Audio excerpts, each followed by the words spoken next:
Imagine waking up in medieval Europe where your day begins on a straw mattress, half rotted and alive with bugs. The air is cold against your skin, and the wool blanket covering you is heavy with months of grime. You share a small wooden hut with your family, livestock, and a collection of insects. Privacy is a luxury unknown to you, and every breath you take is filled with the mingling scents of sweat, animals, and damp earth. As you rise to the sound of distant church bells, the medieval alarm clock, you face the harsh reality that your home is a single open space, where life is communal and individual solitude is a dream. The floor beneath your feet is either wet from rain or crusted with the remnants of your neighbour's chickens. Your joints protest as you move, reminding you that at 22, you're considered middle-aged. Nature calls urgently, pulling you outside to a wooden bucket behind your home. There is no modern bathroom here, just a rudimentary toilet that empties into the street. The aroma is overwhelming, a mix of last night's turnips and whatever else might have been tossed out. Public latrines offer no privacy, just a shared space where small talk mingles with the unpleasant odours. Returning inside, breakfast waits, but it is far from a feast. You crouch by the fire with a bowl of pottage, a thick stew of grains and vegetables simmering for days. Accompanying it is a hunk of hard, coarse bread, more stone than food. There is no choice but to wash it down with weak ale, safer than the water but hardly satisfying. If you enjoy drifting off to journeys like this one, a quick like or subscribe really helps. Now back to your wooden hut where sustenance is as scarce as comfort. You chew slowly, aware that your day will demand every bit of energy you can muster. Work awaits, relentless and necessary, as you navigate a world where survival is an unending challenge. You rise from your humble breakfast, the rough wool of your tunic scratching as you slip it on. It is your only garment, worn and weathered, offering little comfort against the elements. Washing it is a rare luxury. Hauling water and scrubbing with ashes takes time you do not have. So stained and stiff it clings to you like an unwanted second skin, a daily reminder of your reality. With each step outside, the earth greets your bare feet, unless you're among the few with leather shoes that barely hold together. You tread carefully, avoiding the sharp stones and refuse that litter your path. The itch of fleas and lice is constant, a shared misery among all who live in this time, from nobles to peasants. Your body is a canvas of bites and rashes, with no relief in sight. As you attempt to smile, your teeth, neglected and decaying, throb with pain. Oral hygiene is a foreign concept, and the occasional rinse with wine does little to save them from ruin. Cavities and swollen gums are your companions, the ache a relentless background to your daily toil. Infections from a simple toothache can turn deadly, a grim reminder of the precariousness of life here. Yet, work cannot wait.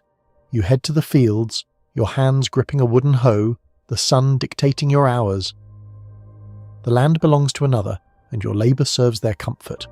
There are no weekends, only the ceaseless rhythm of sowing, weeding and harvesting. Even children join in, their small hands learning the weight of survival from the age of 5.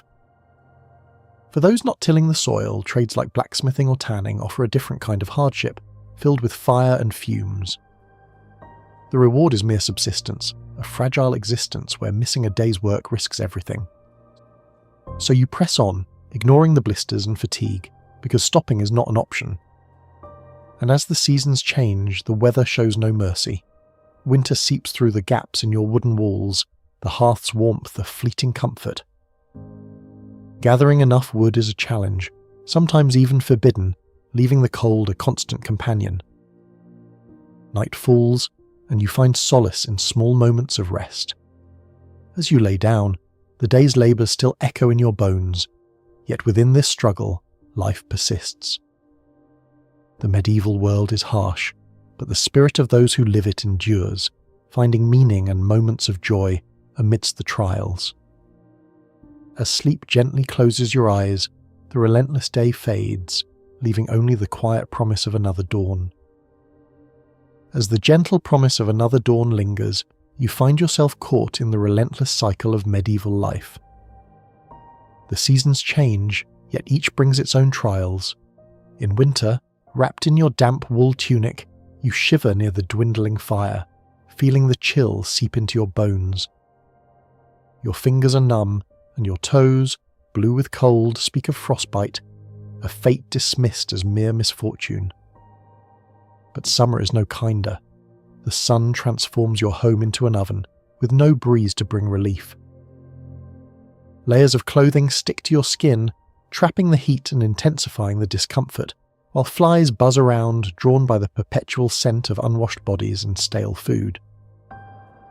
And still, work awaits. Whether beneath the biting cold or the relentless sun, your tasks do not relent. Fields must be tended no matter the weather. Blisters form, sunburns blister, and still you toil, every step a reminder of life's harsh demands. Even thirst offers no respite. The stream, deceptively clear, hides dangers unseen. Its water, contaminated by the village's waste, is a silent threat. Instead, you drink small beer, its weak alcohol a safeguard against disease. Hygiene, too, is fraught with peril. Bathing could open your body to illness, they say.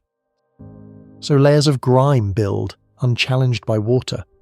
Communal bathhouses, once havens for cleansing, are now shuttered by the church, their reputations tarnished by scandal. And if you seek comfort in medicine, your hopes are met with grim realities. The balance of humours dictates your treatment, and bloodletting is common. Barbers double as surgeons, their blades dull and their understanding limited.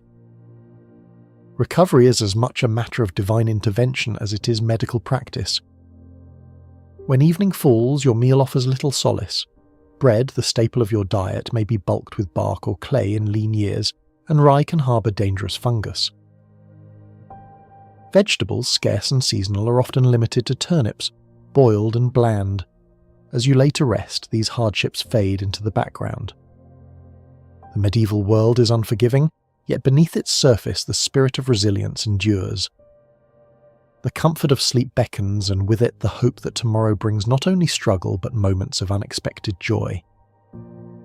As you drift into slumber, the medieval world's hardships fade, yet its trials leave a deep mark on your soul.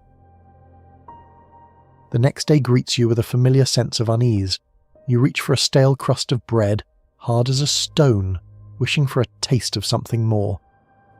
But spices like pepper and cinnamon are a distant dream, treasures beyond the reach of your calloused hands. The flickering fire casts shadows as you sip the lukewarm pottage. Its flavours are as muted as the grey sky outside. You remember that the game in the forest belongs to the Lord, and the risk of poaching a rabbit could cost you dearly. Every mouthful is a reminder of survival's precarious balance. Even as you eat, the weight of religion bears down on you. The church bell rings, its solemn notes echoing through the village. You know you must heed its call. Missing prayer is not an option, for sin lurks in the smallest of oversights.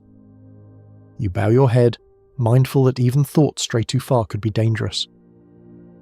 The priest's words paint hell with vivid strokes, rivers of fire and wailing souls. You cling to the hope of paradise, though it feels as distant as the spices you yearn for. The Bible remains a mystery, its Latin text indecipherable, leaving you to rely on the priest's interpretations. Being a woman in this era brings its own burdens. Your life is one of service and silence. Marriage is a transaction, and childbirth a gamble with death. Education is a luxury you cannot afford. Your days are filled with unending tasks tending to family and fields alike. Violence is an undercurrent in this world. Justice is harsh, and disputes are resolved with force rather than fairness. Crime is met with brutal punishments, and accusations carry the threat of trials by ordeal. Innocence is a fragile thing, easily lost in the chaos. As evening falls, you find solace in small moments of laughter and love, shared with those around you. The day ends with the hope that tomorrow might bring a gentler challenge, a softer struggle. You close your eyes, letting the quiet embrace of night lead you into dreams. As the quiet embrace of night continues, you drift through the dreams of a life lived amidst the harsh realities of medieval times. By day, survival is a communal spectacle, where even the final act of one's life can draw a crowd. Public executions are attended with a strange mix of horror and festivity, the gallows casting long shadows over cheering throngs. You navigate a world where violence is woven into the fabric of daily life. Domestic strife is commonplace, and the streets echo with the sounds of brawls. A sideways glance at a noble's horse could earn you a beating. War is always on the horizon, fueled by feuds or fervour. Here, violence is not the breakdown but the essence of society.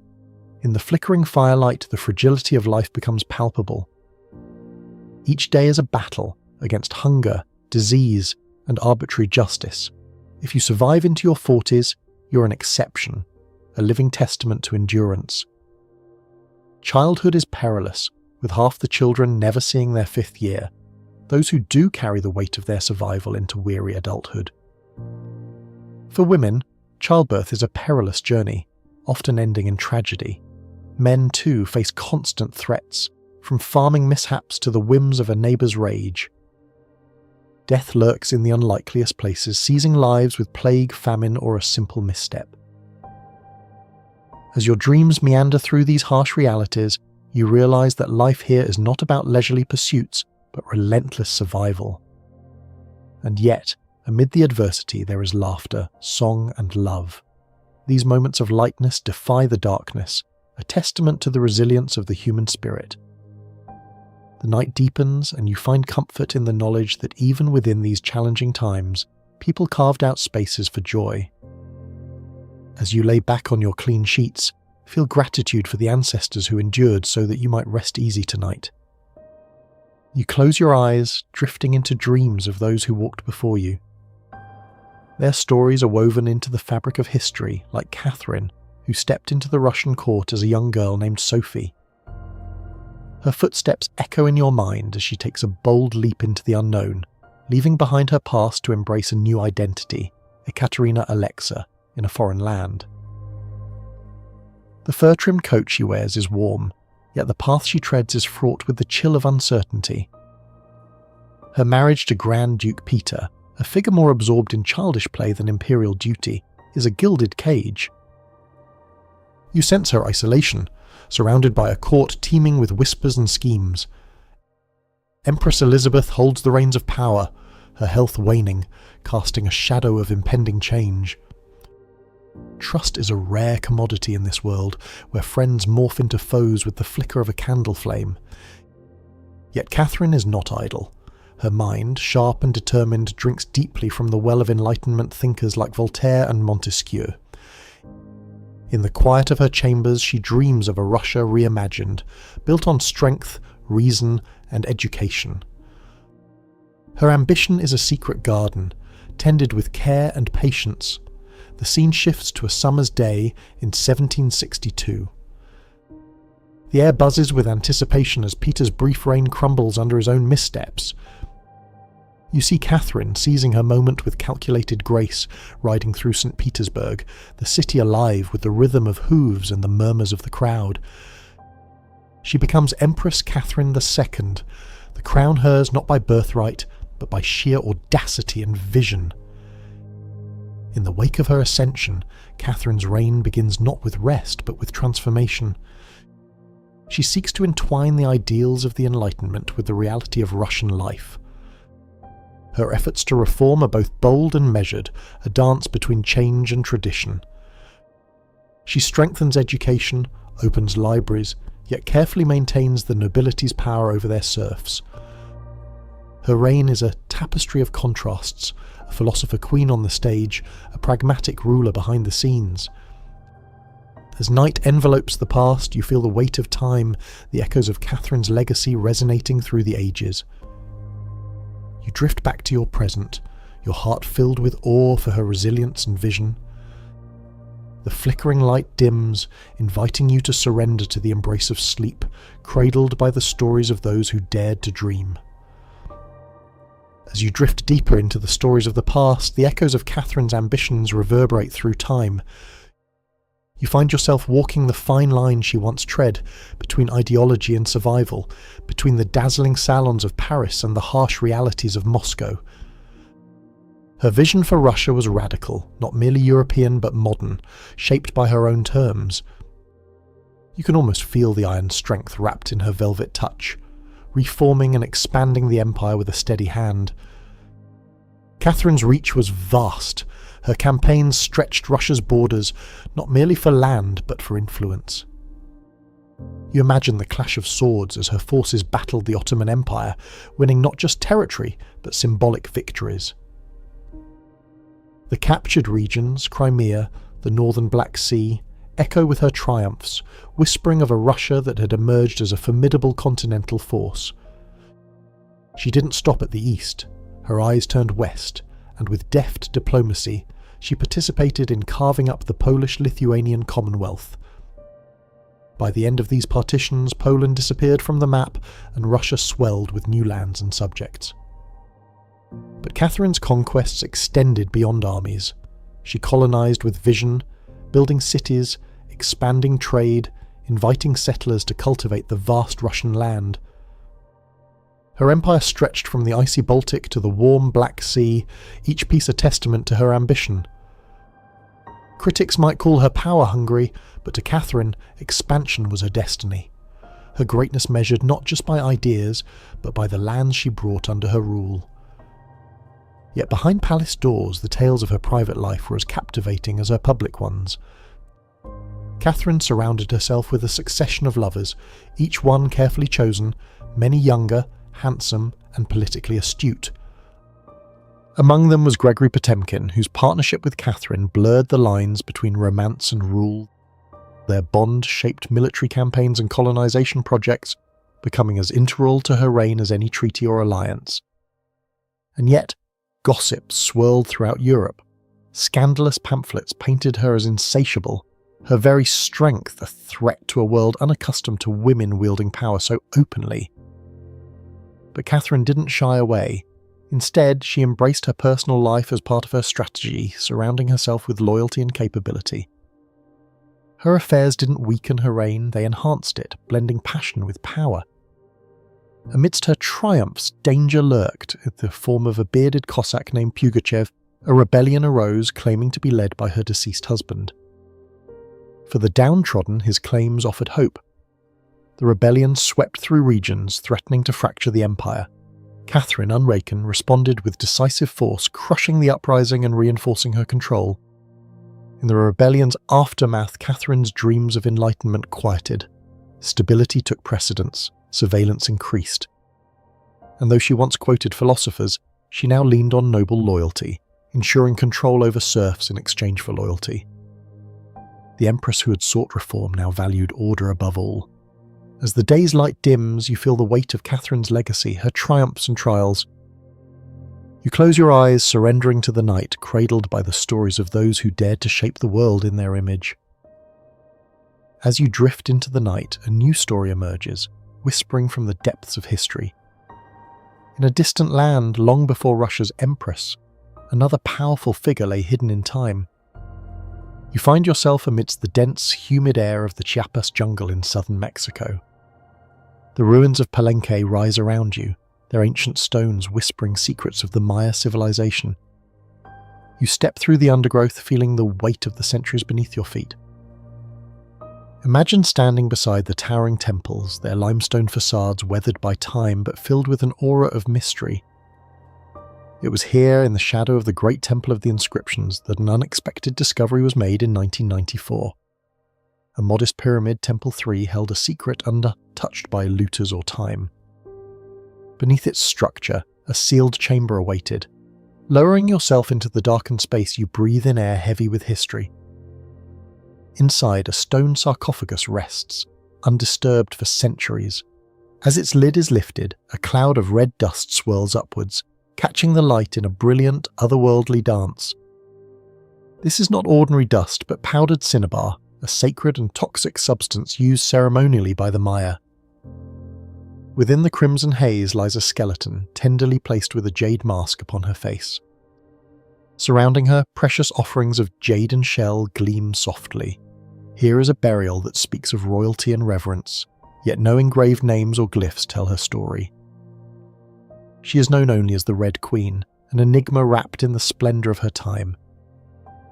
You wonder about her life, her role. Was she a queen, a priestess, or a consort to the mighty King Pakal? Despite modern science, her true identity remains an echo. Her burial, hidden and isolated, seems more than ceremonial. It feels like a spiritual testament meant to preserve her essence in sonors and scarlet mystery. The red dust, like a shroud of ancient blood, holds you in its thrall. It's a reminder of a world where ritual and colour wrote history as much as words. And as you stand there, the jungle whispers fade, leaving you alone with the enduring puzzle of the Red Queen. The scene dims slowly, inviting you to ponder the mysteries of those who lived and ruled in a world long past. You close your eyes, letting the questions drift softly into dreams. As you allow the mysteries of the Red Queen to drift into the recesses of your mind, another world begins to unfurl. You find yourself in the heart of medieval Europe, a place where life is a daily struggle against the harsh realities of existence. The dawn light filters through a small grimy window, casting a pallid glow over your corner of the room. You awaken on a straw mattress, the musty scent of damp straw and the persistent itch of tiny insects reminding you of the discomforts you face. The room is shared, offering little privacy, a necessity in a time when communal living is the norm. You rise and the day begins with the echo of footsteps and muffled voices, life bustling around you. Hygiene is a concept not yet understood as it is today. A wooden bucket serves as the toilet, its presence a constant reminder of the unsanitary conditions that prevail. Water, often unsafe to drink, has given way to beer as the beverage of choice, a safer alternative. As the morning unfolds, you prepare a simple meal. The staple is pottage, a humble concoction of grains and vegetables served with hard rye bread. This is sustenance, not luxury. The air carries the earthy scent of the meal, a reminder of the scarcity that shapes daily life. Clothing is practical, a single outfit worn daily and rarely washed. Lice and fleas are persistent companions, adding to the discomfort. Your hands are calloused, the result of relentless labour. There is no respite, no weekends to offer a break from toil. The work is physical, demanding and ever-present, the threat of replacement looming if you falter. The seasons bring their own challenges, from the biting cold of winter to the stifling heat of summer, each day a test of endurance. In this world, medicine is a mix of superstition and rudimentary practices. Bloodletting and leeches are common, with little understanding of disease. Yet amid these grim realities, religion offers solace and structure. The church dominates, shaping social norms and instilling a fear of eternal damnation, yet also providing a sense of order in a chaotic world. As the day wanes, you find moments of laughter and connection, small comforts in a hard life. The resilience of people here is remarkable. They find meaning in these shared experiences, crafting a life filled with love and hope.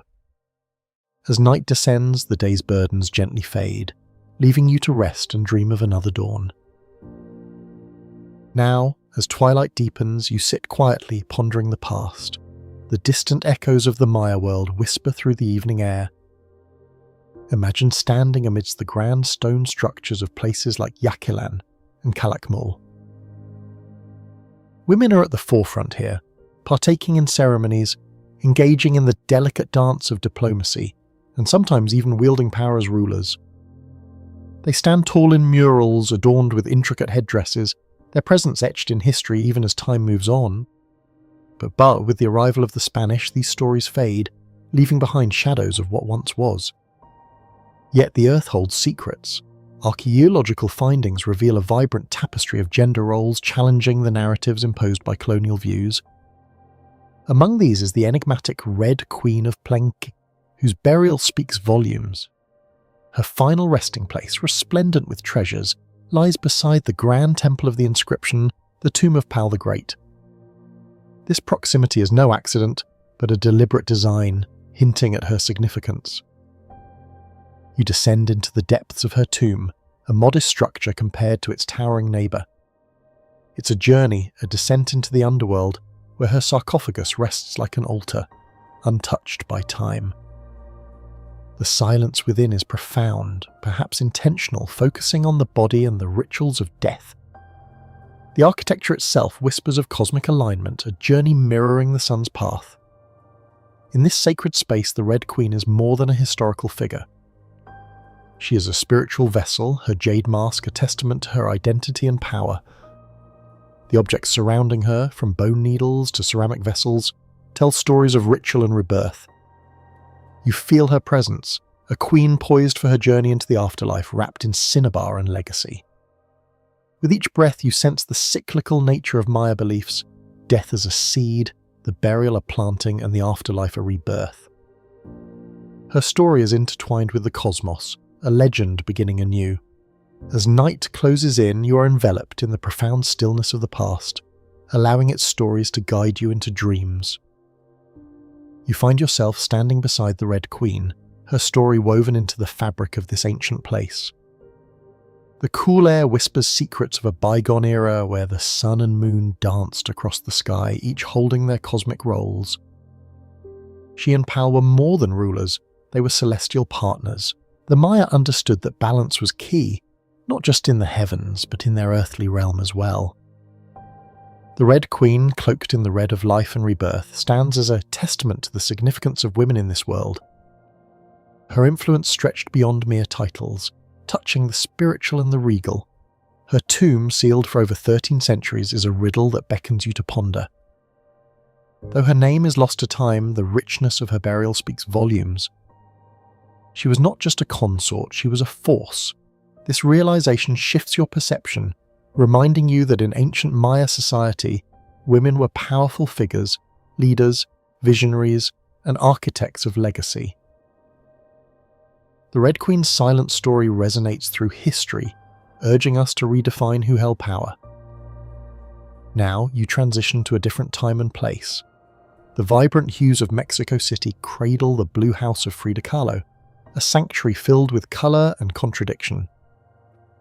Frida, born into a world of creative and cultural fusion, inherits her father's introspection and her mother's resilience. Her childhood is marked by her imagination and curiosity, despite the shadow of illness that leaves her isolated. As you wander through Frida's early world, you see her spirit unfurling. She joins the National Preparatory School, a lone woman among few, challenging norms with her wit and radical ideals. Her journey is abruptly split by a tragic accident, a moment that reshapes her destiny. The girl she was transforms as her body heals. Art becomes her refuge, her mirror, her means of survival. Lying in a hospital bed, shrouded in pain and uncertainty, Frida begins to paint. Brushes in hand, she captures her reflection, a testament not to vanity but to resilience. Each stroke on the canvas is a testament to her enduring spirit, a whisper of survival and rebirth. As night falls, you feel the stories of both women intertwine, their legacies stretching beyond their time, inviting you into a tapestry of life, death, and the eternal dance of creation.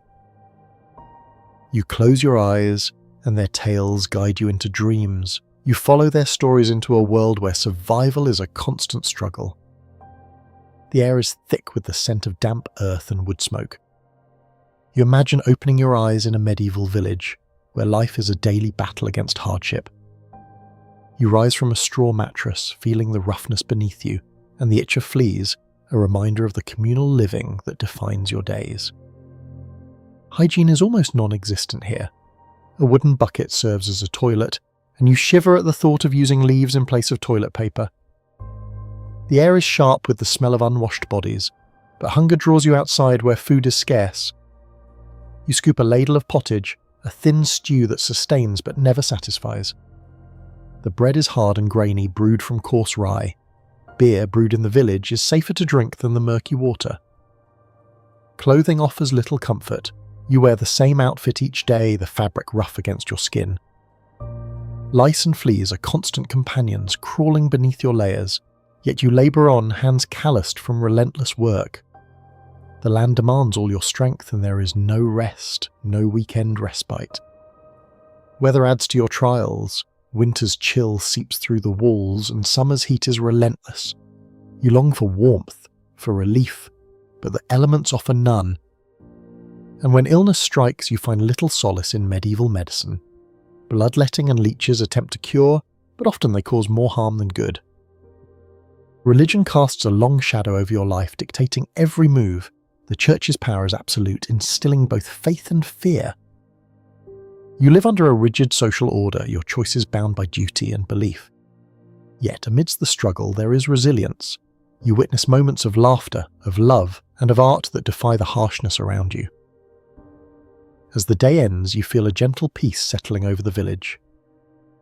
You close your eyes, lulled by the quiet rhythm of a world that, despite its hardships, finds ways to endure. The night sky covers you like a soft, dark blanket, inviting you to dream once more. And in that spirit of resilience, you find yourself waking once more in a place where shadows and light dance together. The morning air is gentle, carrying the scent of earth and the faint aroma of incense, much like the days that Frida Kahlo would have known. You can almost hear the vibrant chaos of a Mexican street, the voices mingling with the music, the colours of life unfolding in every direction. Imagine now, stepping into the world of Frida, a world where art and reality are inseparable. Her home, Casa Azul, is a vivid palette itself, cobalt walls humming with life, Aztec statues standing like guardians in the garden. Here, Frida paints not the dreams of others, but her own truths, each brushstroke a testament to her identity and struggle. The scent of copal incense lingers as you picture her surrounded by pre-Columbian artifacts, folk art, and revolutionary literature. This sanctuary is her stage and her canvas, where tradition meets rebellion. As you wander through this imagined space, you see Frida herself, in her bold Tijuana dresses, flowers woven into her hair, painting with a fervour that defies her physical pain. Each piece she creates is more than art. It is a declaration of her divided self, her heritage, and her enduring spirit. Her works, like the two Fridas, speak volumes, showing the contrast within her, one side European, the other indigenous, both intertwined in a complex dance of love and loss. Even as her body suffers, the fire within her refuses to dim. She marches in protests, writes letters, and continues to speak her truth.